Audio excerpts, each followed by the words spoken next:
కర్నూలులో irrigation pump house విధ్వంసం కలకలం రేపుతోంది. Guru Raghavendra project stage 1 pump house మోటార్లు ధ్వంసం చేశారు గుర్తులేని దుండగులు. పంప్ హౌస్ లో కంట్రోల్ ప్యానెల్స్ ను విరగొట్టేశారు ఈ దుండగులు. 4200 ఎకరాలకు నీళ్ళిచ్చేటువంటి సాగునీటి సరఫరా నిలిచిపోయింది. దీంతో లబోదిబం అంటున్నారు రైతులు. చెల్లాచెదురుగా పడి ఉన్నటువంటి మోటార్ పరికరాలను చూసి పోలీసులు ఆశ్చర్యపోయారు. ప్రస్తుతం కేసు నమోదు చేసి ఫిర్యాదు ఇరిగేషన్ అధికారులు చేసిన ఫిర్యాదు మేరకి కేసు నమోదు చేసి దర్యాప్తు చేపడుతున్నారు. కేసు నమోదు చేసి దర్యాప్తు చేపడుతున్న నేపథ్యంలో రాజకీయ కక్షలో భాగంగా చేశారా లేదా దొంగల పన అనే కోణంలో కూడా పూర్తి స్థాయిలో పోలీసులు విచారణ చేపడుతున్నారు. ఈ ఘటనకు సంబంధించి పెద్ద ఎత్తున ఆందోళన కలిగిస్తోంది. ఇరిగేషన్ పంప్ హౌస్ల విధ్వంసం ఇది దొంగల పన లేదంటే రాజకీయ కక్షణ లేదంటే కావాలనే ఏదైనా కుట్ర పనిటువంటి విధ్వంసాలకి తెరతీశారా?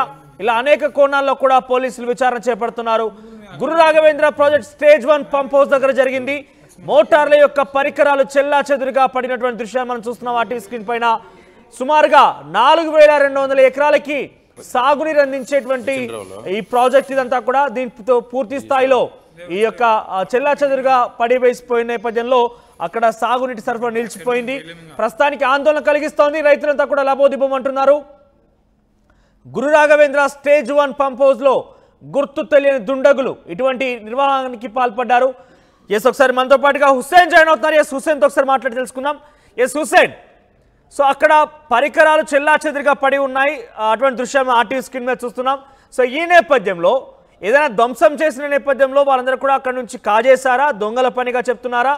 అసలు ఎటువంటి సామాగ్రి మిస్ అయింది? ఇన్ఫాక్ట్ అక్కడ కనుక మిస్ అయి ఉంటే ఇది ఉమ్మాటికి దోపిడీదారుల పని డెఫినెట్గా అదంతా కూడా దొంగలు చేసిన పనిగా భావించాలి.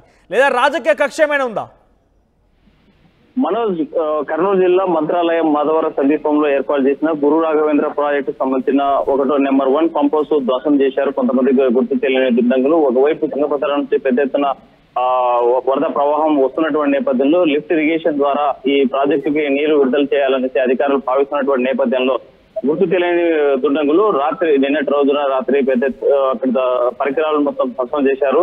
తెల్లా చెదురుగా పడినటువంటి మన స్టార్టర్లు, బ్రేకర్లు, ఈ ఇన్సులేటర్లకు సంబంధించినటువంటి మనకు విద్యుత్ స్పష్టంగా కనిపిస్తున్నాయి. కేవలం రాజకీయ దురుద్దేశం ఉందా లేకపోతే దుండగులు ఆ పంప్ హౌస్ లో ఉన్నటువంటి పరికరాలను ఎత్తుకెళ్లేటువంటి ప్రయత్నం చేశారనేటువంటి కోణంలో పోలీసులు కేసు నమోదు చేసే దర్యాప్తు. అంటే పూర్తి స్థాయిలో చూస్తే కనుక అది ధ్వంసంలా కనబడుతోంది. ఎక్కడెక్కడ చెల్లాచెదురుగా పడేసి ఉంటారు. ఒకవేళ బహుశా అది దుండగులు వచ్చి దొంగలు కనుక చేస్తే ఉంటే అక్కడ ఉన్నటువంటి సామాగ్రిని దోచుకెళ్లేవారు. ఏదైనా దోచుకెళ్లారా? మనోజ్, పోలీసు అక్కడ జలవనరుల శాఖ అధికారులు పంప్ హౌస్ చేరుకున్నారు. అక్కడ ఉన్నటువంటి పరికరాలు మొత్తం పరిశీలిస్తున్నారు. అక్కడ ధ్వంసం చేయడంతో పాటు ఏమన్నా మోటార్లు ఏమైనా ఎత్తుకెళ్లారనేటువంటి దాని మీద కూడా పరిశీలిస్తున్నారు. పూర్తిగా సమాచారం రావాల్సింది. అయితే ధ్వంసం జరిగినటువంటి అంశం మీద పోలీసులకు ఫిర్యాదు చేయడంతో సంఘటనా స్థలానికి పోలీసులు చేరుకున్నారు. అక్కడ ఎవరైనా దుండగులు వస్తారా లేకపోతే కావాలనేటువంటి దురుద్దేశంతో రాజకీయ కక్షతో ప్రభుత్వానికి చెడు పేరు తేవాలని ఇంకెవరైనా దీని మీద ఈ ధ్వంసం చేశారనేటువంటి కోణంలో పోలీసులు కేసు నమోదు చేసుకుని దర్యాప్తు చేస్తున్నారు. ఏదేమైనా 4200 ఎకరాలకి మనకు ఆర్టీవీ స్క్రీన్ చూపిస్తున్న విజువల్స్ మేరకు అయితే పూర్తి స్థాయిలో ధ్వంసమైంది, చెల్లాచెదురుగా పడి ఉన్నాయి. ఒకవేళ నిజంగా ఈ దొంగల పని అయి ఉంటే వాళ్ళు చేతికెళ్ళినటువంటి వస్తువులను దొంగలించుకుని వెళ్ళేవారు. కానీ ఇటువంటి సాహసం చేసి అక్కడ బహుశా ఎలక్ట్రిక్ సప్లై కూడా ఉంటుంది.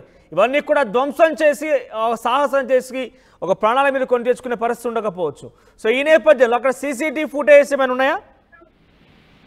మనోజ్, అక్కడ ఉన్నటువంటి పరిసరాలు అక్కడ జరిగినటువంటి ఘటనను పరిశీలిస్తే ఒకసారి ధ్వంసం చేశారు కాబట్టి రాజకీయ దురుద్దేశం ఉన్నట్లు స్పష్టంగా భావించవచ్చు. ఎందుకంటే దొంగలు ఎవరైనా సరే వస్తే స్టార్టర్లు, అక్కడ ఉన్నటువంటి బ్రేకర్లు లేకపోతే ఈ మోటార్లు ఎత్తుకుపోయేటువంటి ప్రయత్నం చేస్తారు తప్ప ధ్వంసం చేసేటువంటి ఛాన్స్ లేదు. కానీ ఇక్కడ ధ్వంసం చేశారు అంటే మాత్రం కంపల్సరీగా దీంట్లో రాజకీయ కోణం ముడిపడి ఉంది. ఒకవైపు మంత్రాలయం నియోజకవర్గంలో మొన్న జరిగినటువంటి ఎన్నికల్లో వైసీపీ పార్టీ ఎమ్మెల్యేగా బాలనాగిరెడ్డి గెలిచినటువంటి పరిస్థితి ఉంది. మరోవైపు టీడీపీలో 2 గ్రూపుల మధ్య ఆధిపత్య పోరు కొనసాగుతుంది. ఒకవైపు తిక్కారెడ్డి, మరోవైపు ఎమ్మెల్యేగా అభ్యర్థిగా పోటీ చేసినటువంటి రాఘవేంద్ర రెడ్డికి మధ్య ఆధిపత్య పోరు గత 3-4 నెలల నుంచి సీట్ ఇచ్చినప్పటి నుంచి కొనసాగుతున్న పరిస్థితి ఉంది. కాబట్టి ఇది అధికార పార్టీకి సంబంధించిన గ్రూప్ తగాదాల్లో భాగంగా ఎవరైనా అధికార పార్టీ సంబంధించినటువంటి కార్యకర్తలు లేకపోతే దుండగులు చేశారా లేకపోతే వైసీపీ పార్టీ గెలిచింది కాబట్టి టీడీపీ ప్రభుత్వానికి చెడ్డ పేరు రావాలనేటువంటి ఉద్దేశంతో వైసీపీకి సంబంధించినటువంటి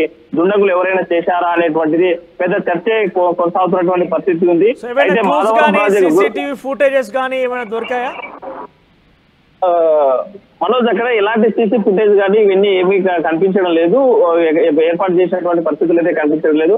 కానీ ఎవరు చేశారనేటువంటి కోణంలో మాత్రం పోలీసులు కేసు నమోదు చేసుకుని దర్యాప్తు చేస్తున్నారు. 4200 ఎకరాలకు సంబంధించినటువంటి సాగునీటి సరఫరా చేసేటువంటి ఈ పంప్ హౌస్ ఈ రోజు ఎగువ ప్రాంతాల నుంచి పెద్ద ఎత్తున వస్తున్నటువంటి తుంగభద్ర నీళ్లు ఎత్తిపోతల పథకానికి సంబంధించినటువంటి నీళ్లు విడుదల చేసేటువంటి పరిస్థితి ఉన్నటువంటి నేపథ్యంలో ప్రారంభంలోనే ఇక్కడ ధ్వంసం చేయడం, మోటార్లను అక్కడ ఉన్నటువంటి స్టార్టర్లను ధ్వంసం చేయడం అనేది కేవలం దురుద్దేశపూర్వకంగా చేసినటువంటి అంశంగానే పోలీసులు భావిస్తున్నారు. ఆ క్రమంలోనే ఎవరైనా దుండగులు చేశారా, లేకపోతే రాజకీయ కక్షతో ఎవరైనా రాజకీయ దురుద్దేశం ఆపాదించాలనే ఉద్దేశంతో ఎవరైనా చేశారా అనేటువంటి కోణంలో పోలీసులు దర్యాప్తు కొనసాగిస్తున్నారు. ఏదేమైనా ఈ కేసుకు సంబంధించినటువంటి పోలీసులు ఛేదించి తక్షణమే జలవనరుల శాఖ అధికారులు స్పందించాలి. అక్కడ స్టార్టర్లు ధ్వంసమైనటువంటి ఏవైతే పరికరాలు ఉన్నాయో దాన్ని రిపేర్ చేసి 24 గంటల్లో రిపేర్ చేసి ఎత్తిపోతల పథకాన్ని పంప్ హౌస్ కి నీళ్లు పంపింగ్ చేయాల్సినటువంటి అవసరం అయితే ఉంది. అయితే ఈ ఘటనతో ఒకసారిగా ఆ ప్రాంతాల్లో ఉన్నటువంటి రైతాంగం అంతా కూడా ఆవేదన వ్యక్తం చేసేటువంటి పరిస్థితి. ఒకవైపు విత్తనాలు విత్తుకునేటువంటి సమయమాసం ఉంది, మరోవైపు వరినాలు వేసేటువంటి అవకాశం ఉన్నటువంటి నేపథ్యంలో ఈ రోజు పంప్ హౌస్ పనికి రాకుండా అక్కడ ధ్వంసం చేయడంతో రైతులు ఆవేదన వ్యక్తం చేస్తున్నారు. మనోజ్. రైట్ హుసేన్. సో కర్నూల్లో ఇరిగేషన్ పంప్ హౌస్ విధ్వంసం కలకలం రేపుతోంది. ఇంతకీ ఇది రాజకక్షతో చేసిన పనా లేదంటే నిజంగానే దొంగలు చేసిన పనా? ప్రస్తుతానికైతే పోలీసులు దర్యాప్తు చేపడుతున్నారు. సుమారుగా 4200 ఎకరాలకి సాగునీరు అందించేటువంటి ఒక పంప్ హౌస్ ఇది. Guru Raghavendra project stage 1 pump house సంబంధించినటువంటి మోటార్లు కూడా పూర్తిగా ధ్వంసమయ్యాయి. అక్కడటువంటి స్టార్టర్లు ఇతరత్ర ఫ్యూజ్ వర్క్లు మొత్తం కూడా పూర్తి స్థాయి ధ్వంసమయ్యాయి. ఒకవేళ నిజంగానే కనుక ఇది దొంగల పైన అయి ఉంటే కనుక వారు చేతికి అందినటువంటి వస్తువులు లేదంటే స్టార్టర్ని తీసుకెళ్లే అవకాశం ఉంటుంది. కానీ పూర్తి స్థాయిలో ధ్వంసం చేశారు కాబట్టి ముమ్మాటికి తెలిసినటువంటి వాళ్ళ పనిగానే అక్కడ భావిస్తున్నారు. అయితే రాజకీయ కోణం కూడా ఉండేటువంటి అవకాశం ఉన్నట్టుగా పోలీసులు ప్రస్తుతం విచారణ చేపడుతున్నారు.